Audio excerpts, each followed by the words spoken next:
여러분, 인류의 역사가 시작된 이후에 인류 역사의 가장 큰 사건은 무엇입니까? 소위 말해서 빅 이벤트 또는 메이저 이벤트 하는데, 인류 역사 가운데 가장 큰 사건은 바로 하나님이 사람이 돼서 이 땅에 오셨다고 하는 예수 탄생의 사건입니다. 아멘. 이 예수 탄생의 사건을 과학적으로 하나님이 사람이 됐다, 과학적인 실증으로 증명이 안 되는 겁니다.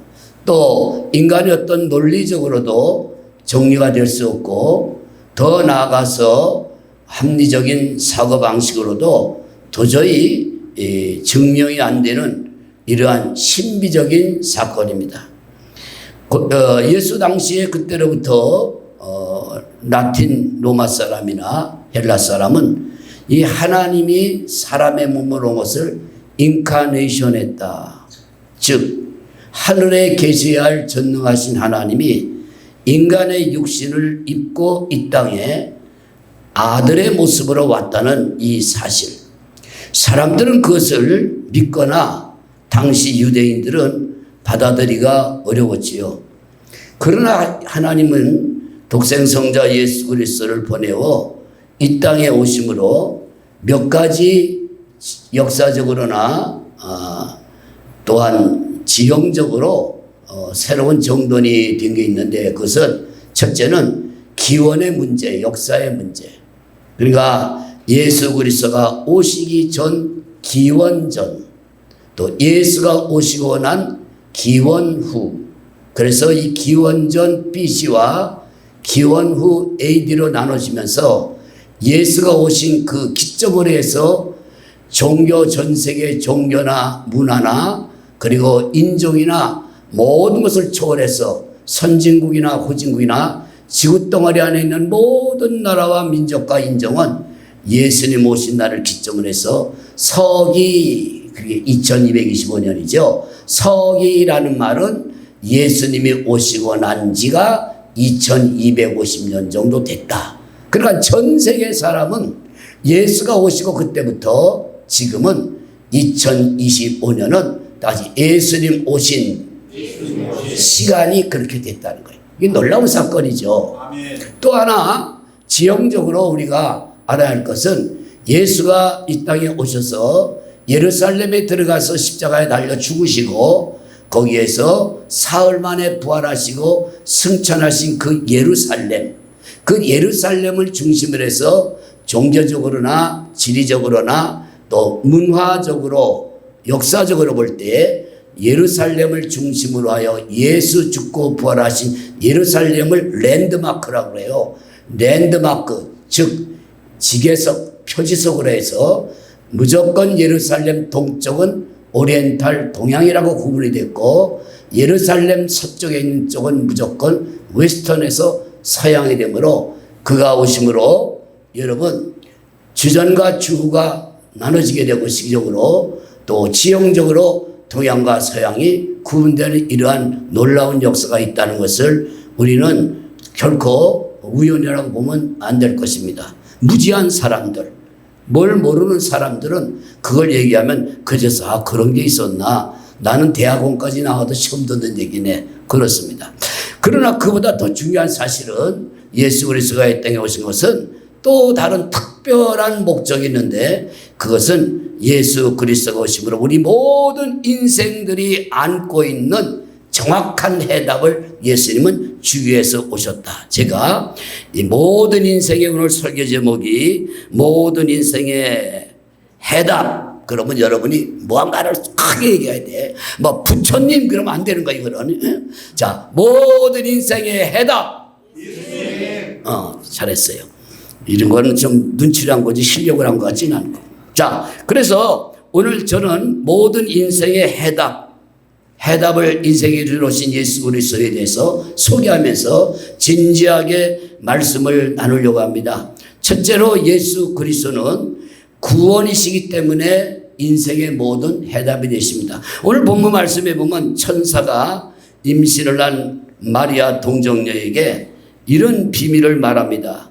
이름을 지어줍니다. 하나님께서 21절 말씀해 보니까 다 같이 시작. 아들을 낳으리니 이름을 뭐라 하라? 예수라 하라. 예수라 하라. 그리고 23절에 가서는 그 예수가 이 땅에 우리와 영원히 함께 있다고 그 별명은 이름은 예수 별명은 임마누엘인데 23절에 보면 임마누엘이라는 뜻은 하나님이 우리와 함께 하신다. 하나님 함께 하시죠? 그러면 우리 인생의 모든 문제 가운데 가장 시급한 문제는 바로 구원의 문제입니다. 여기 보면 1장 마태복음 21절에 예수라는 이름은 예수, 자기 백성을 죄에서 건져낸다. 자기 백성을 죄에서 구원하신다. 쌀 없는 사람에게 쌀 주는 구원, 그것도 구원이겠죠. 병든 사람이 낫는 구원도 있지만 인간의 근본적인 본질적으로 해결할 문제는 죄인으로 태어난 인간이 이 땅을 살아가다가 마지막 죄의 삭은 사망이라는 말씀대로 죄의 대가를 치르고 그들은 지옥의 멸망으로 떨어져 심판을 면할 수 없는 이러한 인생들에게 근본 문제는 그 죄 문제를 어떻게 해결해야 하는 것입니다. 그런데 예수 그리스도가 이 땅에 오심으로 우리의 가장 큰 본질적인 제일 큰 문제인 죄 문제, 죄에서 구원한다. 아멘. 인류의 역사가 시작된 이래까지 어느 종교가라도 어느 과학자도 어느 누구라도 철학자도 이 죄 문제를 해결할 수 있는 길이 없었습니다. 그러나 예수 그리스도는 당신 자신이 죄인 아닌 당신이 죄인처럼 그가 십자가를 지고 온 인류의 죄를 위하여 십자가에서 피를 쏟고 생명을 버려 자기 생명을 희생하여 속죄의 제사를 완성시키시고 그 예수 그리스도를 구주로 믿는 자마다 죄로부터 영생, 멸망으로부터 심판으로부터 다시 사함을 받고 지옥으로부터 천국의 영생으로 가는 이러한 놀라운 하나님의 역사가 예수 그리스도를 통하여 구원의 은혜를 우리에게 주므로 우리의 본질적인 심판과 지옥과 멸망과 죄의 문제를 해결하신 줄로 믿습니다. 옛날에 중국의 위대한 삼천갑자 동방석이 길을 가다가 대단한 사람이죠. 지혜로운 사람이죠. 냇가를 건너려고 하는데 어떤 사람이 검은 숯을 놓고 막 닦습니다. 숯을 닦아요.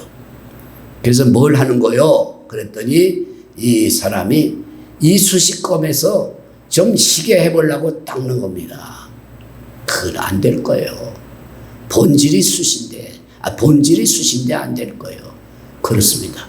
우리가 아무리 노력을 하고 여러분 지성을 가지고 여러분 108번뇌를 하고 종교에 심취하고 여러분 수양을 하고 수련을 한다고 해서 철학에 여러분 탐닉을 한다고 해서 그가 결단코 죄로부터 자유함을 얻고 죄의 사함을 받는 일은 결단코 없는 것입니다. 아멘. 예수, 구원 예수, 아멘. 죄에서 가는 예수, 그분만이 우리를 깨끗하게 하고 죄를 씻고 우리의 본질적인 이 죄의 문제를 해결하여 우리에게 영생과 새 생명과 구원을 주시는 것을 우리는 믿습니다. 아멘. 두 번째로 예수 그리스도는 생명이기 때문에 모든 문제를 해결할 수 있습니다. 다 같이 예수는 생명이다.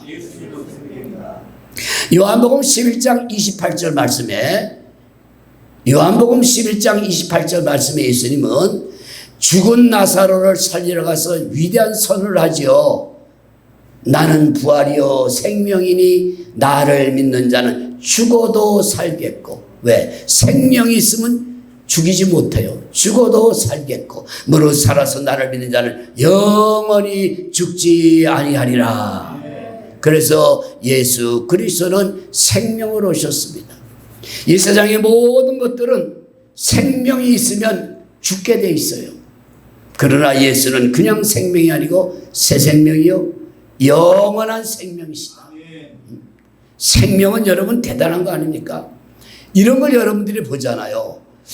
등산을 갔는데 바위에 올라갔는데 거기 뭐 보니까 그 바위에 흙 한 점 없는데 파릇파릇한 풀잎이 싹 올라와가지고 그 바위에서 거기서 꽃까지 피는 걸 봤어요.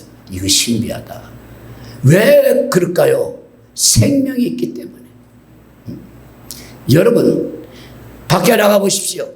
내가 심지도 않고 누가 물을 주거나 누가 비료를 주거나 가꿔주거나 돌보지 않는 그 들이나 산에 아름다운 여러분 식물이 자라고 그것에 열매를 맺고 꽃을 피는 것은 그것의 생명이기 때문에 여러분 우리에게 예수 그리스도를 오셔서 죽을 수밖에 없는 우리 죄인, 아니 죽으면 우리의 생명이 끝나지만 우리에게 영생의 새 생명을 주심으로 우리는 죽어도 죽는 것이 아니라 잠시 하나님 나라 가기 전에 여러분 안식을 하러 낙원에 가서 쉬었다가 그 예수 그리스도가 이 땅에 재림하신 날 우리는 생명을 가졌기 때문에 다시 살아나는 것을 믿습니다. 아멘. 그래서 예수를 믿는 사람들은 죽어도 살겠고 아멘. 살아서 믿는 자는 영원히 죽지 않는다는 말을 우리가 살아서 예수를 믿다가 예수 그리스도가 내 살아생전에 재림한다면 그는 예수를 만나 하늘로 들림받아 올라가 영원한 영생을 가기 때문에 죽지 않고 하늘로 올라간다.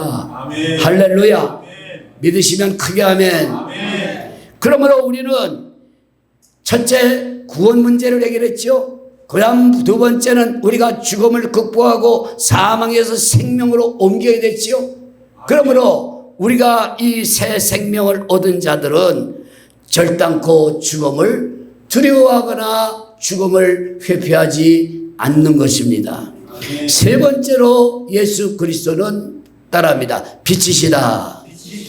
요한복음 8장 12절 말씀에 나는 세상의 빛이니 나를 따르는 자는 어둠에 다니지 않고 온 세상이 죄로 말미암아 칠흑 암흑같이 어두워졌지만 예수는 빛으로 오셨어요.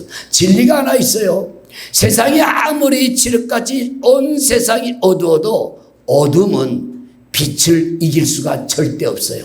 아무리 까맣게 온 세상이 어두워도 가장 작은 성냥개비 하나가 불을 붙여 빛을 발하면 그 작은 성냥이 어둠을 밝히는데 전 세계 어둠이 와서 덮쳐도 그 성냥불 빛을 하나 이기지 못하는 게 진리 아니겠어요?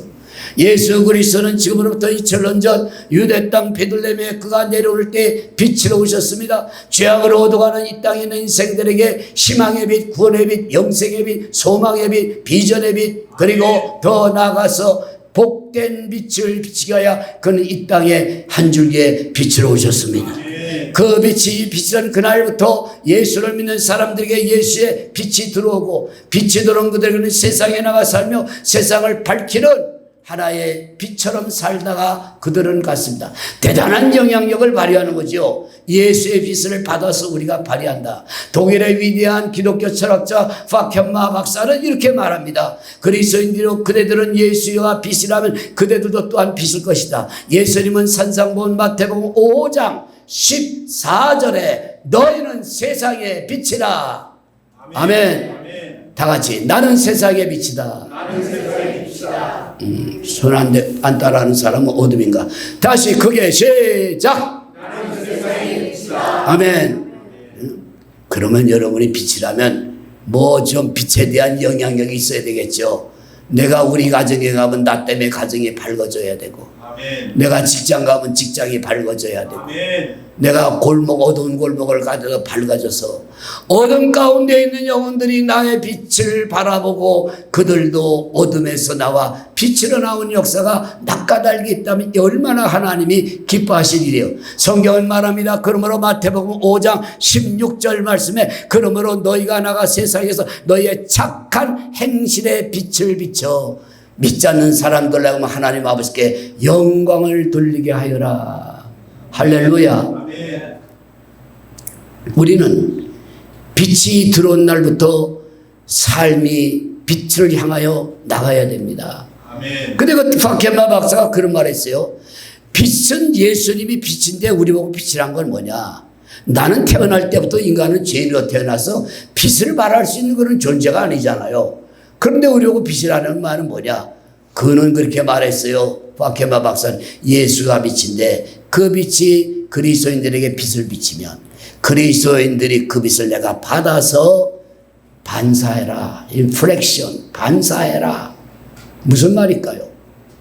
여러분 마음이 거울같이 깨끗하고 성경은 말하기를 심령이 청결한 자는, 마음이 깨끗한 자는 하나님을 본다고 그랬는데, 내 마음이 깨끗한 심령이 은혜를 받아서 거울처럼 깨끗한 심령이 되면 예수 그리스도의 빛을 내가 비칠 때 받아서 나만 간직하는 것이 아니라 내 마음의 아름다운 깨끗한 거울로 예수의 빛을 받아서 반사하면 내 앞에 있는 가족들이, 내 앞에 있는 직장인들이, 내 마을의 이웃 사람들이 계속하는 겁니다. 내 옆에 있는 사람이 옆 사람한테 물어보세요.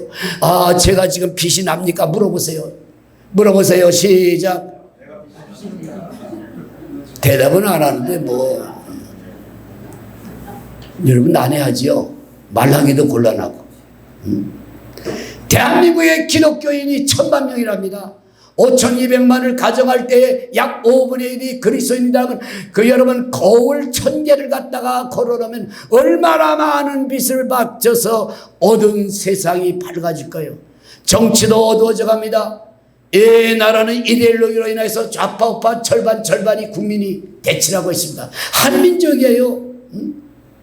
좌파는 뭐하고 우파는 뭐하고 있어요. 그거 가지고 서로 원수합니다. 정치도 어둡습니다.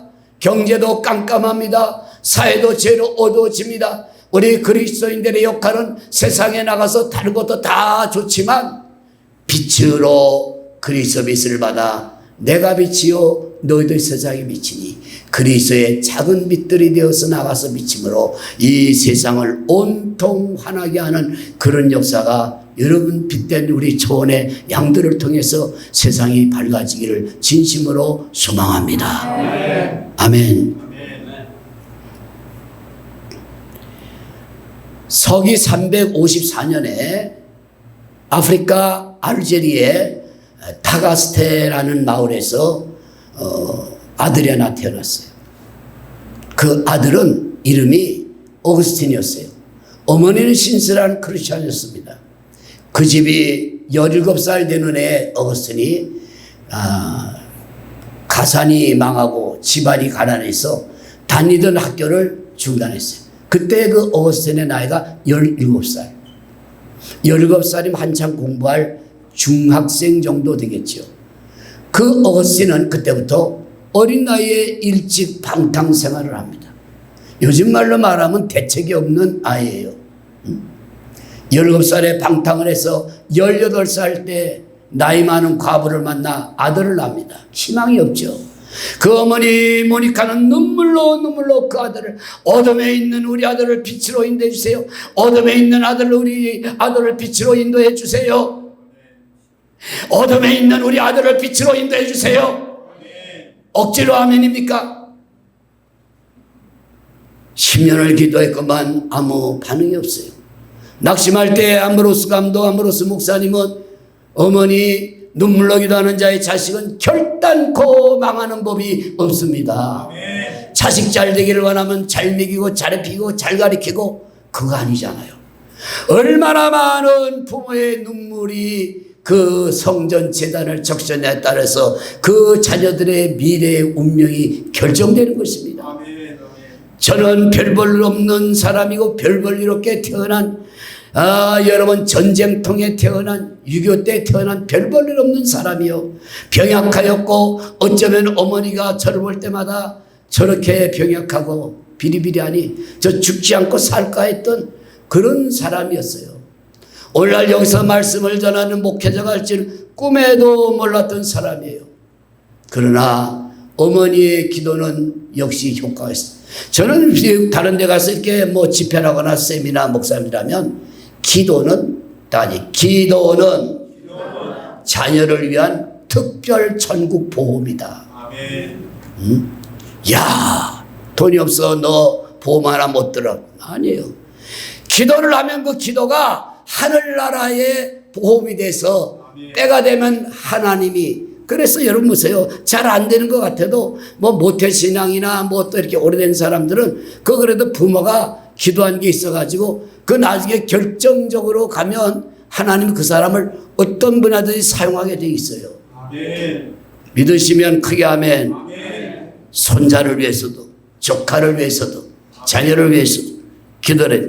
어머니는 계속 기도합니다. 그러던 어느 날 이 어거스틴 방탕자는 우연하게 성경을 펼칩니다. 잘 들어보세요. 실합니다. 성경을 펴는 순간 뭐가 나왔느냐? 로마서 13장 12절 13절 14절이 눈에 들어오는데 그때 그 말씀을 읽으면서 그런 충격을 받습니다. 로마서 13장 12절에 밤이 어둡고 낮이 가까웠으니 그러므로 어둠의 일을 벗고 빛의 갑옷을 입자 라고 말하면서 로마서 13장 13절에는 낮에와 같이 단정하고 술 취하지 말고 방탕하지 말며 호색하지 말고 음란하지 말고 호색하지 말며 시기하거나 다투지 말라는 이 말씀을 읽을 때에 로마서 13장 12절 13절을 읽을 때에 성경을 많이 읽으십시오. 비양거리지 마십시오. 소용없다고. 성경을 읽을 때 그 성경에서 얻었던 그 마음의 빛이 쫙 가슴에 들어오는데 회개하고 통회하고 그런 기독교 2000년 역사의 획을 긋는데 그런 초대교회 때 그 위대한 바로 오스틴은 성자가 되는 순간 방탕자가 오늘의 우리 신학교에서 공부하는 정통신학 칼빈주의 이 신학에 앞서간 정통 기독교 신학을 그가 제창을 해서 그 신학이 줄겨졌다가 내려와 정통신학으로 우리 모두가 지금도 신학 공부를 할 수 있게 되는 이 놀라운 역사를 성자 오스틴이 이뤘다고 하는 사실입니다. 아멘. 믿습니까? 한 번 더 믿습니까? 아멘. 여러분 빛을 따라 사십시오. 아멘. 오늘 이 말씀을 듣는 여러분들에게 예수 그리스도의 빛이 여러분 가슴에 비춰지기를 축복합니다. 아멘. 한 젊은 청년이 밤길을 걸어가고 있습니다. 밤길을 걸어가는데 산길을 가는 거예요. 불이 없지 아무것도. 그래서 그 어두운 길을 조심조심 하러 가다가 그만 헛디뎌 가지고 낙상을 해가지고 굴러떨어졌어요. 낭떠러지. 정신없이 굴러떨어지다가 어떻게 팍 떨어져 뭘 딱 잡았는데 나무를 잡은 거야. 이야 살았나 보다. 근데 밤은 새까맣지 밑에는 낭떠러지. 이거 놓으면 죽을 거에 떨어져 죽어요. 죽어. 그래서 꽉 붙들고 밤이 새도록 하나님이 계시다면 안 믿는가 봐요. 계시다면 날 좀 살려주세요. 살려 좀 믿겠습니다. 그런데 아침이 되니까 빛이 서서히 밝아옵니다. 빛이 비쳐오니까 발 아래를 내려봤더니 낭떠러진 줄 알았더니 다 같이 80cm. 발 집으면 탁 딴다는 땅이 80cm 정도예요. 이런 내가 어두워서 못 봤으니까 그러지. 우리가 예수가 없는 인생들은 예수가 없는 사업은 예수가 없는 공부는 예수가 없는 성공하려고 하는 몸부림은 어둠에서 나무를 붙잡고 발버둥치며 안간힘을 쓰는 것 같은 허황된 일이에요. 기억하시기 바랍니다. 예수가 없는 인생. 우리는 여러분 행복 같은 그 가정을 파고 들어가 보세요. 남들에게 말하지 않지만 어둠에 예수가 없으니까 눈물이 많고 남에게 숨기는 가정에 비밀이 있고 창피해서 말 못하고. 그러나 오늘 여러분이 예수의 빛을 받고 여러분 밝은 가운데 가면 넘어지지 않습니다. 밝은 가운데 있으면 낭떠러지에 떨어져도 여러분은 무사합니다. 떨어지지도 않겠지만 밝은 빛을 가지고 여러분이 가정이 예수의 빛이 들어가고 여러분의 직장과 사업에 빛이 들어가고 이 어두워져가는 대한민국에 필요한 것은 경제의 회생이 아니라 정치의 회복이 전에 빛 대신 예수 그리스도가 대한민국을 비치는 예수 그리스도가 대한민국을 주도해 나가실 때 대한민국은 희망의 나라로 설 것을 분명히 우리는 믿어 의심치 않는 바입니다. 할렐루야. 네 번째, 예수가 모든 인생의 해답이 되는 이유는 예수 그리스도는 선한 목자이시기 때문입니다. 성경은 말합니다. 요한복음 10장 11절 말씀에 요한복음 10장 11절 말씀에 나는 선한 목자라, 나는 선한 목자라, 내가 양들을 위하여 나의 목숨을 버린다. 여러분, 우리가 양이라고 한다고 하면 양에게 필요한 것은 좋은 집이 아니에요. 양에게 필요한 것은 좋은 집이 아니에요. 좋은 차도 아니에요. 양에게 필요한 것은 연봉이 올라가는 게 아니에요. 양에게 필요한 것은 첫째도 목자, 둘째도 목자, 셋째도 목자예요. 목자와 양의 관계는 이렇습니다. 목자 없는 양은 불행해요. 목자 없는 양은 멸망을 당해요. 목자 없는 양은 죽어요. 왜 그럴까요? 양이라고 하는 존재는, 제가 뭐 신학교 갔을 때에 교수님이 당신들은 앞으로 목자가 되고 여러분이 목회하는 목회의 교인들은 양이야 그래요. 그 실제로 한번 목회를 해보니까, 젊어서는 몰랐는데 나이들 그렇게 수십 년 동안 해보니까 역시 교인은 양이더라고. 그가 공부를 많이 했던, 인생 나이가 많던, 사회적인 지위가 있던, 재산이 많던, 학벌이 좋던, 일단 교회 들어오면 다 같이 양이다.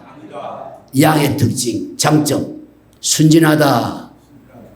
좀 따라해요. 양은 뭐라고요? 순진하다. 두 번째, 단점, 다 같이 미련하다.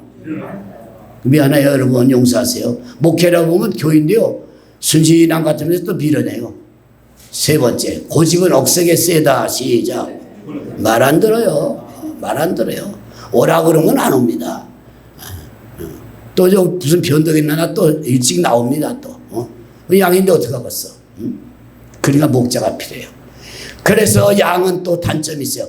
2m 앞, 3m 앞을 구별을 못해요. 양이 그래요.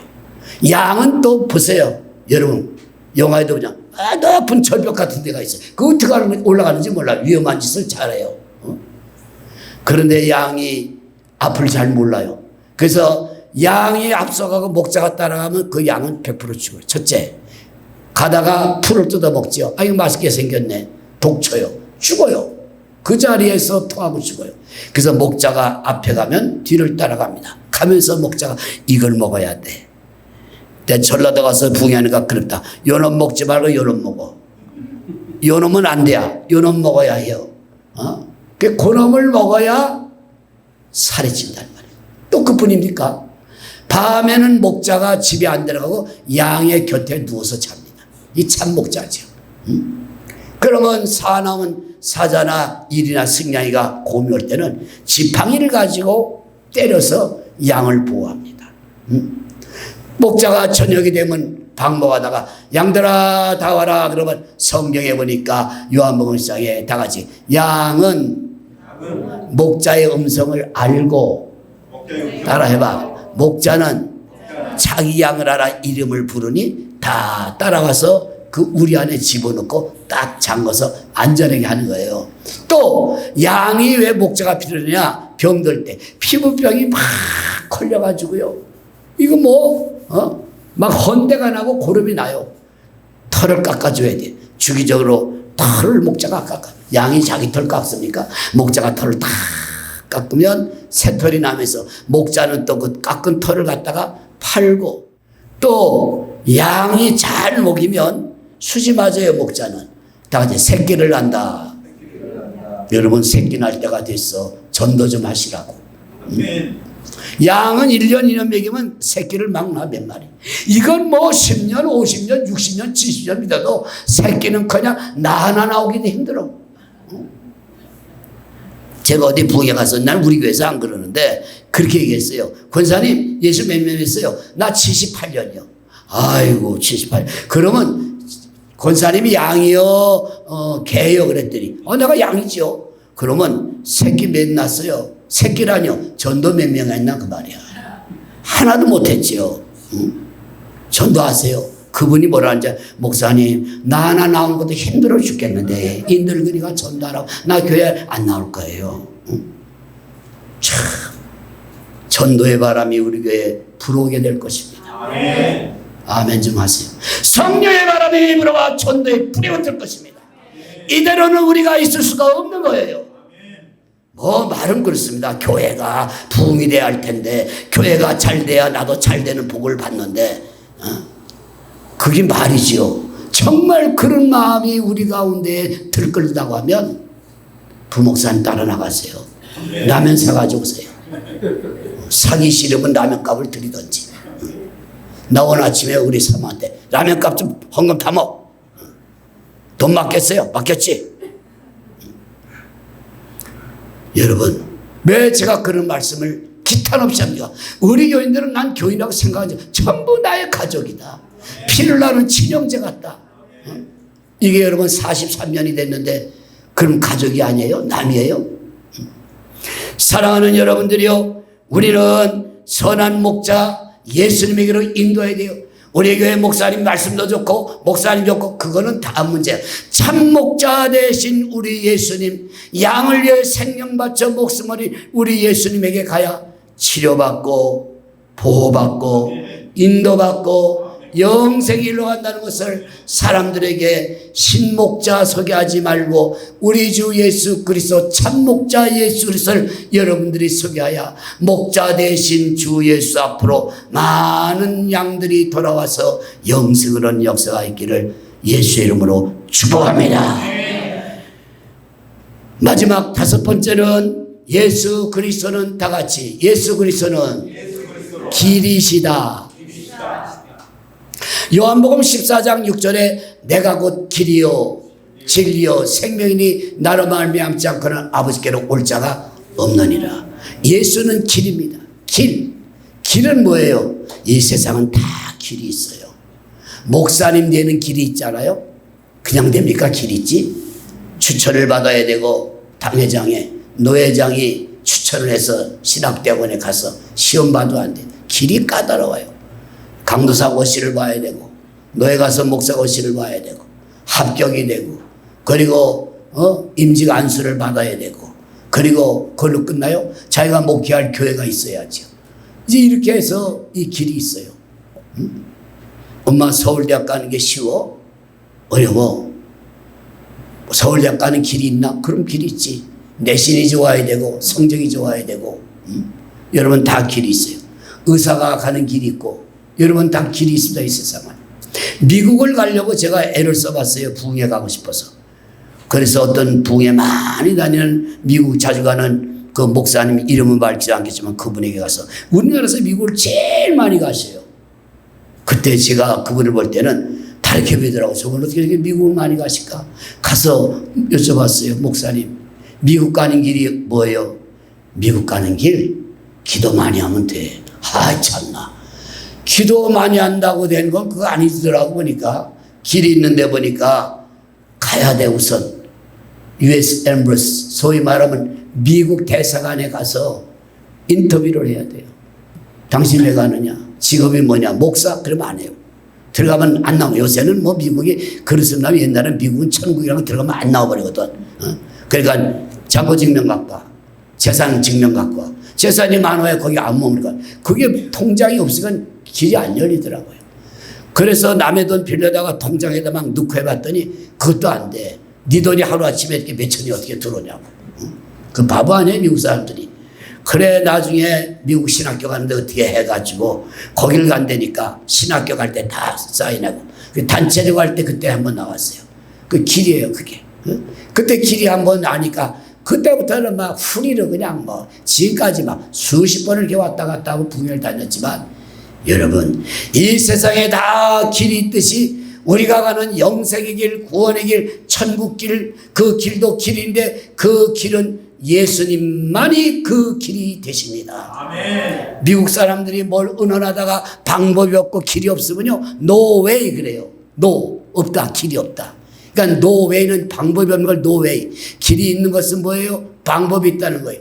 예수 그리스도가 길 되신 것은 그 예수를 통하여 우리가 천국 길을 가게 되고 그 예수의 길을 통하여 우리가 하나님 나라에 가게 되고 그 예수를 통하여 우리가 영생의 길을 가게 되는 것입니다. 뿐만 아니라 이 땅에 사는 날 동안에 예수 그리스도를 의지하고 그분을 나의 인생의 길로 삼고 가면 우리는 시험에 넘어지거나 쓰러져도 일어나게 되고 일으켜 주시고 우리가 예수를 나의 인생의 길로 삼고 예수 중심으로 살아가면 그는 7번 넘어져도 8번 일어나며 하나님의 손길이 예수 그리스도의 은혜로 그는 하나님의 축복된 삶을 영위하며 살다가 우리의 천국을 되신 예수를 통하여 하나님 나라에 가게 되는 축복이 있다는 것을 믿으시기를 축복합니다.